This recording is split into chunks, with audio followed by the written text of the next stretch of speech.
Hello everyone. पिछले turn पे हम लोगों ने एक सिंपली सपोर्टेड बीम ली थी और उसका शेयर फोर्स डायग्राम और बेंड्यूमेंट डायग्राम बनाया था, तो उन्हीं न्यूमेरिकल्स को आगे कंटिन्यू करते हैं। तो आज हम लोग एक ओवरहैंगिंग बीम ले रहे हैं और उसका एसएफडी और बीएमडी हम लोग बनाएंगे। तो ओवरहैंगिंग बीम यहाँ पर आपका जो है रोलर सपोर्ट है और यहाँ पर हिंज सपोर्ट है, तो इतना पोर्शन बीम का हैंग कर रहा है, इसलिए ओवरहैंगिंग बीम होगी। तो यहाँ पर ए है, रोलर है, तो एक रिएक्शन दिखा दिया, दैट इज ए वाई, और यहाँ पर हिंज है तो दो रिएक्शन दिखा दिए बी वाई और बी एक्स। वो हमें पता है कि आमतौर पर ये जो बी एक्स है इसकी वैल्यू तो जीरो ही होगी, क्योंकि सारे फोर्सेस आपके वर्टिकल हैं, तो बी एक्स की वैल्यू जीरो होगी, तो पहले डिटरमाइन हो चुका है। एक यूवीएल ले लिया है और यूवीएल इस तरीके से है, तो इसका बेस यहाँ पर पड़ रहा है, तो बेस से डिस्टेंस होगी L/3 और वर्टेक्स से डिस्टेंस हो जाएगी 2L/3। यूवीएल फैला हुआ है 6 मीटर पर, और अगर हम L/3 2L/3 कैलकुलेट करना चाहते हैं तो the L/3 will be equals to 6/3, that is equal to 2, and 2L/3 will be equals to 2 into 6/3, that is equal to 4। ठीक है, तो ये बन गया इसका फ्री बॉडी डायग्राम। मतलब पहले से क्वेश्चन दिया हुआ, तो हमने इसका फ्री बॉडी डायग्राम बनाया हुआ है यहाँ पर। तो सबसे पहला काम है हमें रिएक्शन पता करना है। तो रिएक्शन पता करने के लिए चलिए हम सी के अबाउट मूवमेंट जीरो कर देते हैं। हमने पहले बताया था किनारे वाले पॉइंट के अबाउट एक आदत डाल लीजिए मूवमेंट जीरो करने की। बहुत ज़्यादा कोई कंफ्यूजन की कोई जरूरत नहीं, बस किनारे पर के अबाउट मूवमेंट जीरो ले लीजिए। अभी हम कोई एसएफडी और बीएमडी नहीं बना रहे हैं, कैलकुलेशंस नहीं कर रहे हैं, अभी हम सिर्फ रिएक्शंस निकाल रहे हैं। तो सी के अबाउट मूवमेंट जीरो करेंगे तो 10 यहीं से पास हो रहा है, कोई मूवमेंट नहीं बनाएगा। ए वाई एंटी क्लॉकवाइज घूम जाएगा, सी से ही डिस्टेंस नापनी है, तो सी से ए वाई की डिस्टेंस हो जाएगी, that is 2, that is A Y into 2। फिर अगला लोड है 45 का यूवीएल का, ये सी के अबाउट क्लॉकवाइज घूम जाएगा, that is equal two plus 45, और इसकी डिस्टेंस हो जाएगी 2 प्लस 2L/3, और 2L/3 4 था, यानी कि 2 प्लस 4 डिस्टेंस हो जाएगी, दैट इज 6। अगला हमारे पास मूवमेंट है, और अभी हम मूवमेंट के मतलब मूवमेंट जीरो कर रहे हैं, तो ये मूवमेंट एंटी क्लॉकवाइज है, तो ये डायरेक्टली लिख दिया जाएगा, दैट इज -20 के तौर पर। इसके साथ कोई डिस्टेंस मल्टीप्लाई नहीं करनी है, पहले ही बता चुके हैं। और बी वाई इस सी के अबाउट एंटी क्लॉकवाइज घूम जाएगा, that is minus B Y, और बी वाई की डिस्टेंस कंप्लीट डिस्टेंस हो जाएगी, सी से पूरी डिस्टेंस हो जाएगी, that is 10, and that is equal to 0। जहाँ तक बात है बी एक्स की, बी एक्स तो बी से भी गुजर रहा है और आगे बढ़ने पर सी से भी गुजरेगा, कोई मूवमेंट नहीं बनाएगा। ये सब चीज़ें पहले डिस्कस हो चुकी हैं। तो यानी the equation will B -2ay -10by। ठीक है, इट इज इक्वल टू, ये लेफ्ट हैंड साइड में राइट हैंड साइड में चला जाएगा तो माइनस हो जाएगा, -45 इंटू 6 और +20। इसको अगर हम सिंपल कर लेते हैं तो इक्वेशन हो जाएगी 2ay + 10by। साइन चेंज कर दी है, तो ये हो जाएगा -270 + 20, that is equal to 250। Okay, इसको 2 से डिवाइड कर लेते हैं, सिंपल हो जाएगी इक्वेशन। तो ay + 5by is equal to 125। Let this be equation number 1। उसके बाद एक और condition of equilibrium, that is summation Fy equals to 0। जब समीशन Fy 0 लिखेंगे तो वर्टिकल फोर्सेस लेंगे, तो 10 नीचे की तरफ है तो लिखा हमने -10, फिर ay ऊपर की तरफ है तो लिखा +ay, फिर यूवीएल का 45 नीचे की तरफ है तो लिखा -45। मूवमेंट को कैलकुलेट नहीं, मूवमेंट को काउंट नहीं करना है, क्योंकि हम समीशन Fy लगा रहे हैं। मूवमेंट का रोल सिर्फ मूवमेंट की इक्वेशंस में ही होता है। अब बी वाई बचा है तो plus B Y, that is equal to 0। तो यहाँ से हमारी जो इक्वेशन हो जाएगी वो हो जाएगी A y + B y is equal to 55। Okay, this is equation 2। इनको आपस में सॉल्व कर सकते हैं, तो हम ऐसे लिख सकते हैं कि A y + 5by is equal to 125। ये हमारे पास पहली इक्वेशन थी। दूसरी इक्वेशन थी A y + B y is equal to 55। दोनों इक्वेशंस को आपस में माइनस कर देते हैं, तो यहाँ से ये हो जाएगा 4by इज इक्वल टू 70। तो यहाँ से बी वाई की वैल्यू 70/4 आ जाएगी, तो that will be equals to 17.5 kilo newton. Okay, ये आ गया। इस बी वाई की वैल्यू को इक्वेशन 2 में पुट कर देते हैं, तो putting in to second equation हमारे पास है A y + B y is equal to 55, 17.5 put कर देंगे, तो यहाँ से हमारे पास ए वाई की वैल्यू आ जाएगी, that will be equals to 37.5 kilo newton. Okay, ये तो हमारे रिएक्शंस आ गए हैं। बी एक्स की वैल्यू पहले 0 हो चुकी है। अब फटाफट शियर फोर्स से कैलकुलेशंस कर लेते हैं।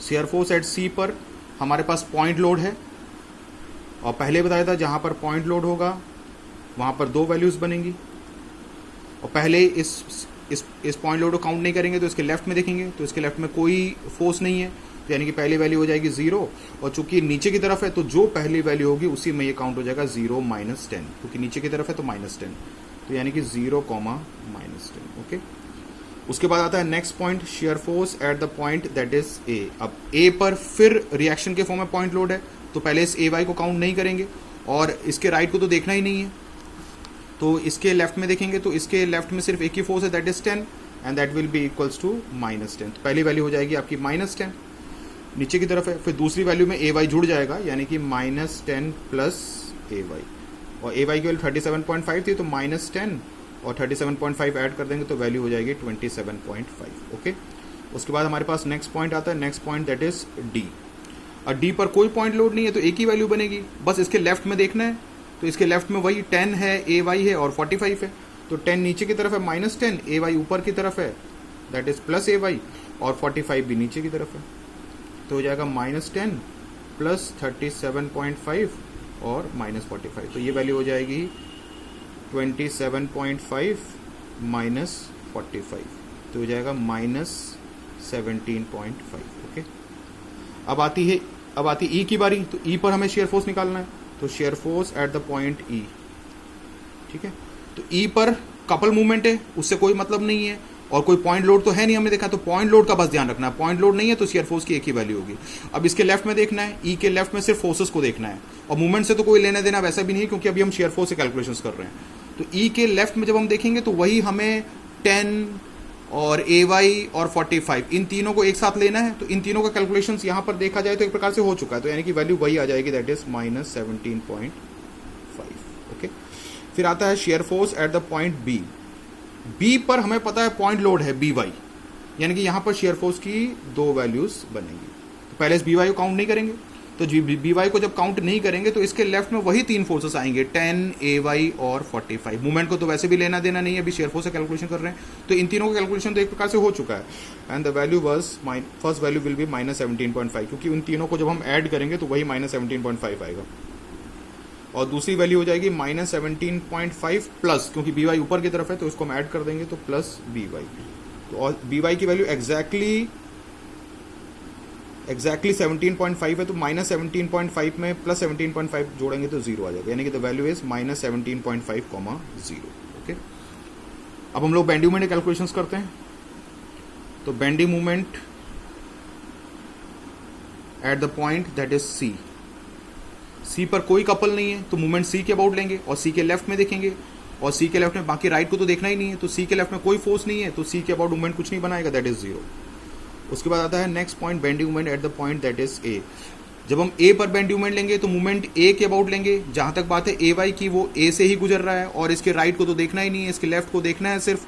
तो इसके लेफ्ट में, ए के लेफ्ट में सिर्फ 10 है, वो 10 एंटी क्लॉकवाइज घूम जाएगा 2 मीटर की डिस्टेंस लेके, यानी कि -10 × 2 हम डायरेक्ट लिख सकते हैं -20। ओके, उसके बाद आता है bending movement at the point D. जब हम डी पर आएंगे तो मूवमेंट डी के अबाउट लेंगे और इसके सिर्फ लेफ्ट से देखना है, राइट को तो देखना ही नहीं है, तो एक ही वैल्यू होगी, कोई कपल नहीं है। तो डी के अबाउट जब हम मूवमेंट लेंगे तो डी के अबाउट मूवमेंट लेने के लिए जिम्मेदारी 10 की होगी, ए वाई की होगी 45, इन सबको हमें डी के अबाउट घुमा देना है। तो सबसे पहला 10 है वो एंटी क्लॉकवाइज घूम जाएगा, और डी से ही डिस्टेंस मेजर करेंगे तो 8 हो जाएगा, that will be equals to -10 × 8। फिर आती है ए वाई की बारी। ए वाई डी के अबाउट क्लॉकवाइज घूम जाएगा 6 मीटर की डिस्टेंस लेके, तो यानी कि प्लस ए वाई × 6। अगला फोर्स है 45 डी के अबाउट एंटी क्लॉकवाइज घूम जाएगा, L/3 डिस्टेंस दिख रही है यहाँ पर, और L/3 की वैल्यू 2 थी, तो एंटी क्लॉकवाइज घूमने की वजह से -45 × दैट इज 2। इन सब की वैल्यू को हम पुट करेंगे तो -80 और प्लस, और ए वाई की वैल्यू हमारे पास 37.5 थी × 6 एंड दैट इज 45 × 2 -90। इन सब की वैल्यूज को हम कैलकुलेट करेंगे तो ये वैल्यू आ जाएगी 55। ओके, उसके बाद आता है बेंडिंग मूवमेंट एट ई। अब ई पर आपको ध्यान रखना है, ई पर देखिए कपल है, तो यानी कि यहाँ पर दो वैल्यूज बनेगी, तो दो वैल्यूज बनेगी बेंडिंग मूवमेंट की। पहले इस 20 को काउंट नहीं करेंगे, इसको ये समझेंगे यहाँ पर है ही नहीं, और मूवमेंट हम किसके अबाउट लेंगे, ई के अबाउट। राइट को तो देखना ही नहीं और 20 को भी छुपा देना है, तो यानी कि सारे डिस्टेंस ई से मेजर करेंगे और इसके लेफ्ट में जितने फोर्सेस हैं उनको घुमा देंगे। अब पहला फोर्स 10 है, 10 ई के अबाउट एंटी क्लॉकवाइज घूम जाएगा, और इसकी डिस्टेंस 2 + 6 8 और 1 9, यानी कि हो जाएगा दैट इज -10 × 9। ओके, फिर ए वाई ई के अबाउट क्लॉकवाइज घूम जाएगा 6 + 1 7 मीटर की डिस्टेंस लेके, यानी कि प्लस ए वाई × 7। फिर यूवीएल का 45 ई के अबाउट एंटी क्लॉकवाइज घूम जाएगा, L/3 + 1, L/3 वैल्यू 2 थी, यानी 2 + 1 3 एंटी क्लॉकवाइज, यानी कि -45 × 3। ये हो जाएंगे सब पहली वैल्यूज। इन सब की वैल्यूज को जब हम सब्सटीट्यूट करेंगे तो first value will be 37.5। Okay, ये आ जाएगी वैल्यू। अब पहली वैल्यू तो आ गई 37.5, लेकिन अब उसमें ये 20 भी, अब ये काउंट हो जाएगा 20, क्योंकि अब ये यहाँ पर था, पहले हमने इसको छुपा रखा था, इसको काउंट नहीं किया था, तो यानी कि द फर्स्ट वैल्यू तो 37.5 निकाली। तो इसी पहली वैल्यू में ये मूवमेंट अपना योगदान दे देगा। चूंकि ये एंटी क्लॉकवाइज है तो इसको माइनस कर देंगे, तो 37.5 माइनस 20 यानी कि the value will be 37.5 comma 17.5। Okay, इस तरीके से हो गया। उसके बाद आता है bending movement at the point that is B. Okay, B चूंकि लास्ट पॉइंट है, अगर हम राइट से एक बार सोच लें तो इसके राइट में कोई फोर्स ही नहीं तो कोई मूवमेंट नहीं बनाएगा, तो वैल्यू 0 ही आनी चाहिए। लेकिन आप चेक करने के लिए लेफ्ट से सारा कैलकुलेशंस कर सकते हैं। तो अगर हम मूवमेंट हमें किसके अबाउट लेने का पड़ेगा, बी के अबाउट, तो बी के लेफ्ट में जो जो चीजें हैं उन सबको देखना पड़ेगा। तो बी के लेफ्ट में 10 है, तो 10 एंटी क्लॉकवाइज घूम जाएगा और इस 10 की कंप्लीट डिस्टेंस हो जाएगी बी, सारी डिस्टेंस बी से मेजर करनी, तो complete distance will be equals to 10।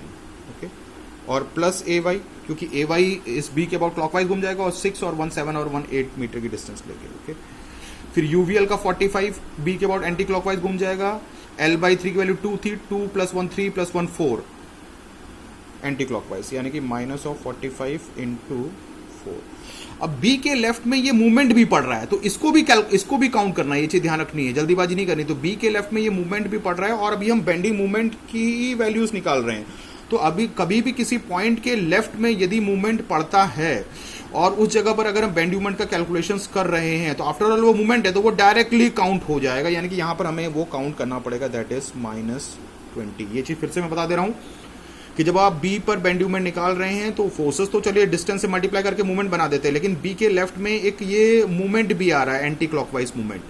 तो इसके चूंकि ये मूवमेंट है और हम बेंड मूवमेंट का कैलकुलेशंस कर रहे हैं, तो उसको भी काउंट करना है, जो भी उसका नेचर होगा। जब ये एंटी क्लॉकवाइज था इसीलिए हमने इसको यहाँ पर -20 के तौर पर ले लिया। इन सब की वैल्यूज को पुट कर देंगे, the value will be equals to 0। Okay, चलिए अब बारी आती है शेयर फोर्स डायग्राम और बेंड मूवमेंट डायग्राम को बनाने की। तो सबसे पहले हम लोग फ्री बॉडी डायग्राम फिर से बना लेते हैं, पिछले बार बनाया था, और उसी फ्री बॉडी डायग्राम के नीचे हम लोग जो है अपना शेयर फोर्स डायग्राम और बेंड मूवमेंट डायग्राम बनाएंगे। तो ये ए वाई हो गया, यहाँ पर था आपका 10 किलो न्यूटन, यहाँ पर था यूवीएल।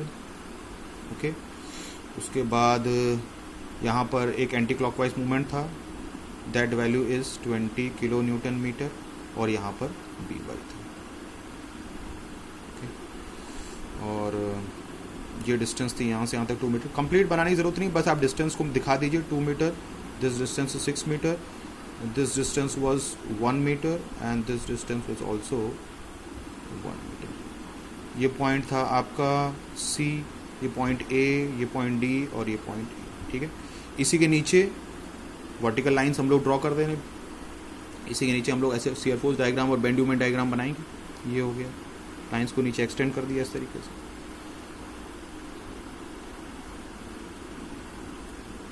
ठीक है, सबसे पहले बीम की एक्सिस बना ली,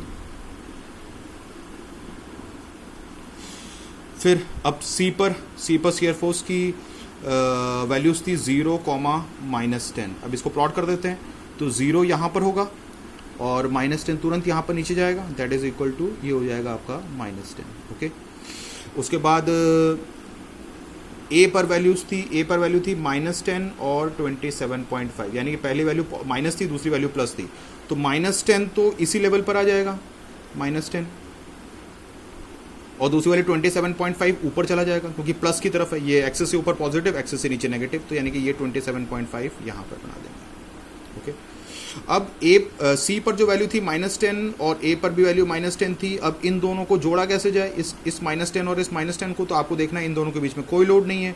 जब कोई लोड नहीं है तो शेयर फोर्स का डायग्राम कांस्टेंट जाता है, दैट इज x⁴। ग्राफ पहले ऐसे आया, उसके बाद यहाँ से गया इस तरीके से।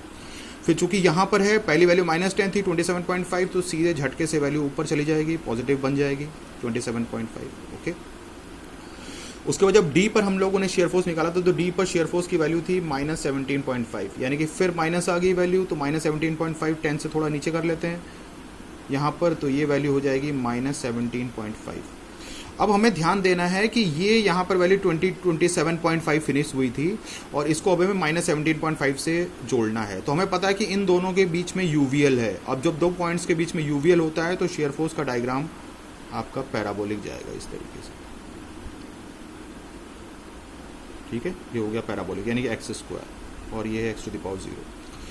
उसके बाद जब हमने ई पर शेयर फोर्स निकाला तो ई पर अगेन द वैल्यू वाज -17.5, तो -17.5 इसी लेवल पर आ जाएगा। अब इसको कैसे जोड़ा जाए, ऊपर देखिए इन दोनों के बीच में कोई लोड नहीं है तो शेयर फोर्स का डायग्राम कांस्टेंट जाएगा। ये पावर्स पहले ही आपको बताई जा चुकी हैं पिछले लेक्चर में, उसको आप देख सकते हैं, पिछले वीडियो को देख सकते हैं, आपको सारी चीज़ें समझ में आ जाएंगी। -17.5 जब हमने बी पर वैल्यू निकाली, बी पर थी वैल्यू -17.5, 0, यानी कि पहली वैल्यू -17.5 थी तो इसी लेवल पर आ जाएगा -17.5। फिर इसको कैसे जोड़ा जाए, फिर देखिए इन दोनों के बीच में कोई लोड नहीं है तो ग्राफ कांस्टेंट जाएगा, और दूसरी वैल्यू 0 है तो 0 झटके से यहाँ पहुंच जाएगी इस तरीके से। और पिछले टर्म में बताया था, एक बार फिर से शेयर फोर्स डायग्राम को देख लेते हैं। जहां जहां पर पॉइंट लोड होगा वहां पर शेयर फोर्स को झटका लगेगा तो झटके से वैल्यू नीचे गई, यहां पर झटके से वैल्यू ऊपर गई, और यहां पर भी झटके से वैल्यू ऊपर गई, क्योंकि जहां पर पॉइंट लोड होगी तो दो वैल्यूज होगी तो शेयर फोर्स डायग्राम में झटका लगेगा।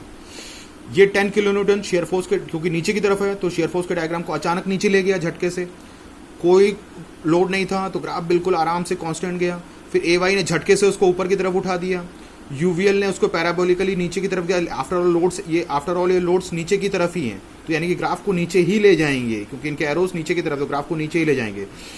फिर इन दोनों के बीच में कोई लोड नहीं था तो शेयर फोर्स अपना कांस्टेंट जा रहा था, इन दोनों के बीच में कोई लोड नहीं था, शेयर फोर्स अपना कांस्टेंट जा रहा था, और जैसे ही वो बी वाई पर आया तो झटके से वो 0 पहुंच गया। यानी कि शेयर फोर्स का डायग्राम बहुत आसान है, लोड्स को देख के आसानी से समझा जा सकता है कि कैसा बना हो, कैसे बनेगा ये शेयर फोर्स का डायग्राम। बाकी वैल्यूज तो आपको प्लॉट करनी मतलब दिखानी पड़ती हैं, ठीक है।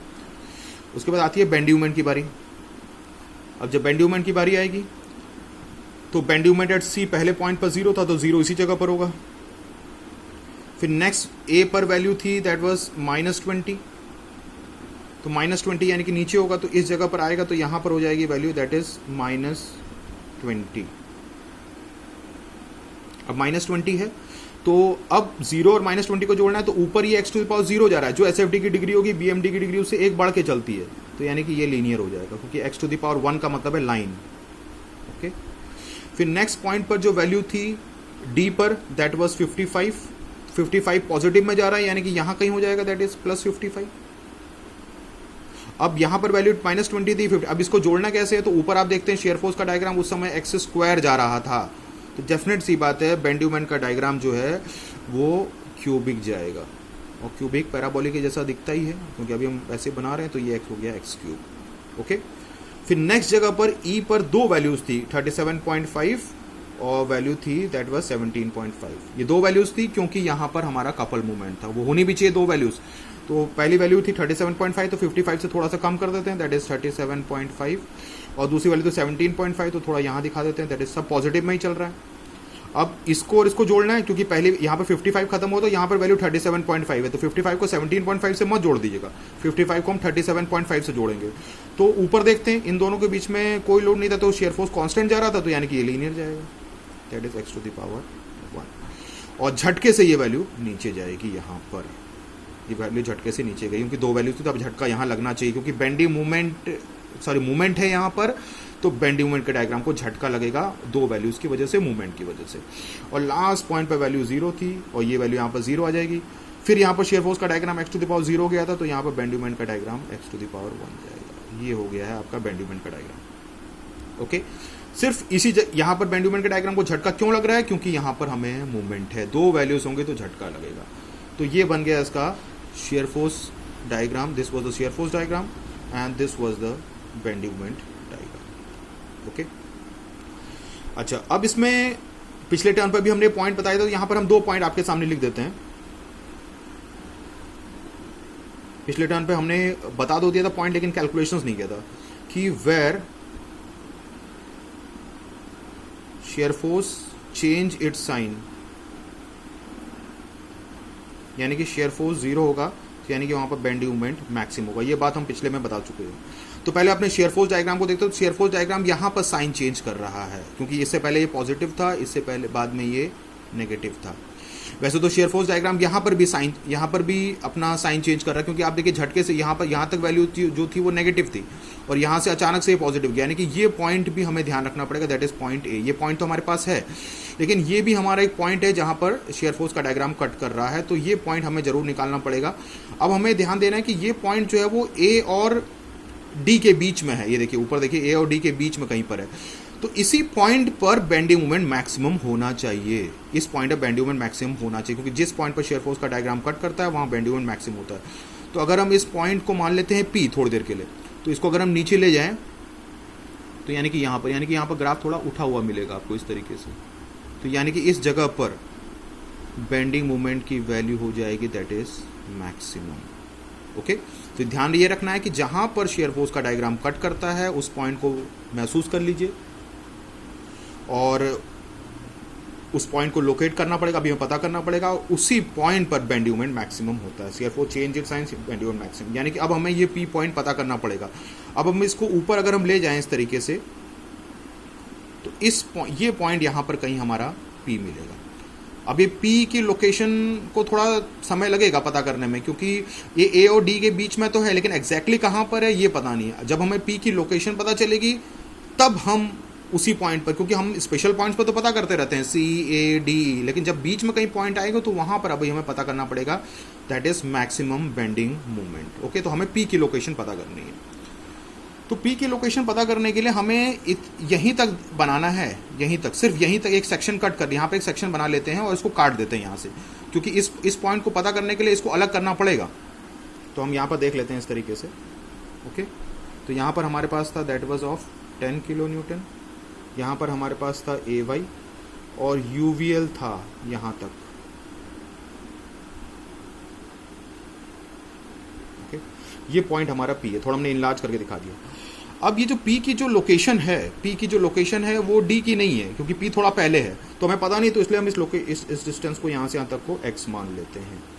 हम इसलिए कट कर रहे हैं क्योंकि इसी पॉइंट पर हम शेयर फोर्स की इक्वेशन बनाएंगे और उसको जीरो करेंगे, क्योंकि यहाँ पर शेयर फोर्स की वैल्यू जीरो हो रही है। तो हमें पता करने के लिए उसकी इक्वेशन जरूर बनानी पड़ेगी और इक्वेशन को हम लोग X के फॉर्म में यहाँ पर ले रहे हैं। अब प्रॉब्लम ये भी है कि ये तो डिस्टेंस X है, लेकिन ये जो हाइट यहाँ से ये P पर जो UVL है, क्योंकि UVL यूनिफॉर्मली वेरिंग लोड होता है, उसका स्लोप लगातार निरंतर सेम रहता है, लेकिन ये जो हाइट होगी इस UVL की जो intensity that was 15 kilo Newton पर मीटर, लेकिन वो मैक्सिमम हाइट थी यहाँ पर। लेकिन यहाँ पर जो P पर UVL आएगा वो सिर्फ इतना पार्ट आएगा, तो इतने पार्ट की हाइट ऑब्वियसली बात है 15 नहीं होगी। तो यानी कि हमें इस हाइट को पता करना पड़ेगा, तभी हम UVL का सारा लोड रिप्रेजेंट कर पाएंगे। तो उसको हम लोग सिमिलर ट्रायंगल से इस तरीके से निकाल सकते हैं। जैसे ये हाइट थी 15 किलो न्यूटन पर मीटर, ये पॉइंट है P और ये पॉइंट हमारा है D, ये डिस्टेंस यहाँ से यहाँ तक दैट इज X है, दिस पॉइंट इज D, और ये टोटल डिस्टेंस यहाँ से यहाँ तक दैट वाज 6 मीटर। ओके, अब ये जो ट्रायंगल यहाँ पर है, ये वाला ट्रायंगल और पूरा ट्रायंगल, ये दो ट्रायंगल हैं, ये दोनों के दोनों आपस में सिमिलर हैं। तो जब सिमिलर होते हैं तो साइड्स प्रोपोर्शनल होते हैं। तो साइड्स प्रोपोर्शनल होने का मतलब है जैसे ये ट्रायंगल और ट्रायंगल बिल्कुल एक जैसे, मतलब सिमिलर हैं, एंगल सेम होंगे, साइड्स प्रोपोर्शनल होंगे। तो इनको प्रोपोर्शनलिटी का मतलब है अगर हम इस छोटे वाले ट्रायंगल का साइड अगर हम X ले लें तो उसी जैसा बड़े ट्रायंगल का साइड हो जाएगा दैट इज 6। अगर इस हाइट को Y मान लेते हैं, अगर इस ट्रायंगल की हाइट Y है तो उसी जैसा बड़े ट्रायंगल का साइड दैट इज 15। तो यहाँ से X की वैल्यू डिटरमाइन, Y की वैल्यू डिटरमाइन हो सकती है, तो Y की वैल्यू हो जाएगी that is equal to 15x/6। तो यानी कि Y की वैल्यू, इसको हम सिंपल कर देते हैं, दैट इज 5/2x। यानी कि ये जो हाइट Y है इंटेंसिटी की, जिसको हमने पता कर लिया है, that is equal to 5/2x। Okay, ये हाइट पता करना जरूरी है, तभी हम कर पाएंगे। अब इस पॉइंट पर हमें शेयर फोर्स निकालना है, क्योंकि हमें पता है कि यहाँ पर शेयर फोर्स की वैल्यू हमें जीरो करनी है। तो इस पॉइंट पर हम शेयर फोर्स कर देते हैं, that is share force at the point that is P पर ही हम शेयर फोर्स निकालेंगे, क्योंकि P पर ही हमें कट करना है, P को पता करना है, इसलिए P के लेफ्ट में देखना है, इसीलिए हम इतना सब काम कर रहे हैं। और किसी पॉइंट पर शेयर फोर्स निकालना है तो सिर्फ वन साइडेड बनाना है, इसलिए हम राइट को पोर्शन को नहीं बना रहे हैं, सिर्फ X P तक को काट के देख ले रहे हैं। लेकिन प्रॉब्लम ये थी कि P तक UVL की इंटेंसिटी 15 नहीं थी, तो उसको हमने सिमिलर ट्रायंगल से पता कर लिया Y, और Y की वैल्यू X के टर्म्स में बना ली। वो जरूरी होगी X के टर्म्स में, नहीं तो हम अन्यथा हम कैलकुलेशन नहीं कर पाएंगे। तो जब हम P पर शेयर फोर्स, अब UVL का सारा लोड है, अब UVL का सारा लोड दिखाया जा सकता है, तो UVL का सारा लोड हो जाएगा half into height into base, यानी कि half into 5/2x into x। Okay, ये हो जाएगा। अब P पर शेयर फोर्स जब हम निकालेंगे तो P के लेफ्ट में एक फोर्स है दैट इज 10, तो ये हो गया -10। P के लेफ्ट में AY था, तो AY ऊपर की तरफ है, तो और AY की वैल्यू हमारे पास थी 37.5, और UVL का सारा लोड अभी हमने निकाला है that is 5/4x², that is, और नीचे की तरफ है तो ये हो जाएगा, ये नीचे की तरफ है डाउनवर्ड। ओके, तो यानी कि ये हो जाएगा -5/4x²। इस तरीके से हो जाएगा। यानी कि share force at the point P equation के फॉर्म में हम लिख सकते हैं -5/4 x स्क्वायर प्लस 27.5, और इसको इक्वल टू क्या कर देना, 0 कर देना, क्योंकि इस पॉइंट पर शेयर फोर्स की वैल्यू कट कर रही है 0, ये 0 होनी भी चाहिए तभी हम सॉल्व कर पाएंगे। यानी कि the equation will be equals to 5/4 x square is equal to 27.5। Okay, तो यानी कि x स्क्वायर की वैल्यू 27.5 इंटू 4 डिवाइडेड बाई 5, तो इसका मतलब यहाँ से x स्क्वायर की वैल्यू 110 डिवाइडेड बाई 5, यानी कि x स्क्वायर की वैल्यू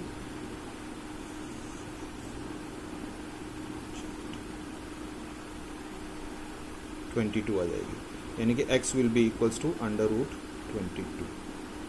ओके, तो इस तरीके से हम x की वैल्यू को √22 के फॉर्म्स में लिख सकते हैं। अगर आप इसको पॉइंट्स के फॉर्म में लिखना चाहते हैं तो वो आप कैलकुलेटर से डिटरमाइन कर सकते हैं। तो सबसे पहले यहाँ पर एक बहुत ही इंपॉर्टेंट काम ये था कि कैसे x की वैल्यू डिटरमाइन की जाए, क्योंकि ये यूवीएल के केसेस में थोड़ा कॉम्प्लिकेटेड हो जाता है, इसीलिए हमने यहाँ पर आपको इक्वेशंस बना के बता दिया है कि कैसे शेयर फोर्स की वैल्यू डिटरमाइन 0 करके हम x की वैल्यू को डिटरमाइन कर सकते हैं। तो x की वैल्यू हमने √22 निकाल दी।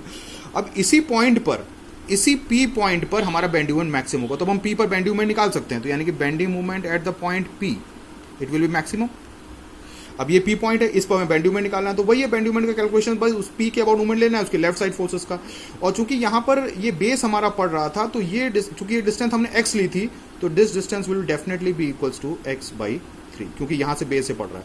तो P के अबाउट मोमेंट लेंगे तो P के लेफ्ट में 10 है, 10 P के अबाउट एंटी क्लॉकवाइज घूम जाएगा, यानी कि it will be equals to -10 और इनटू, अब इसकी P की जो डिस्टेंस यहां से आती है, दिस डिस्टेंस वाज 2 मीटर, तो P से 10 की जो डिस्टेंस हो जाएगी वो 2 + x हो जाएगी, यानी कि -10 इंटू 2 + x, ये बीच में मल्टीप्लीकेशन का साइन है। ओके, इसके लेफ्ट में ay था, ay P के अबाउट क्लॉकवाइज घूम जाएगा, यानी कि दैट विल बी +ay, और इसकी डिस्टेंस यहां से यहां तक हो जाएगी, that is x। Okay, UVL का सारा लोड P के अबाउट एंटी क्लॉकवाइज घूम जाएगा, यानी कि -1/4 5x स्क्वायर, ये देखिए यूवीएल का सारा लोड 1/4 5x स्क्वायर था, और इसकी डिस्टेंस यहां से यहां तक थी, दैट इज x/3।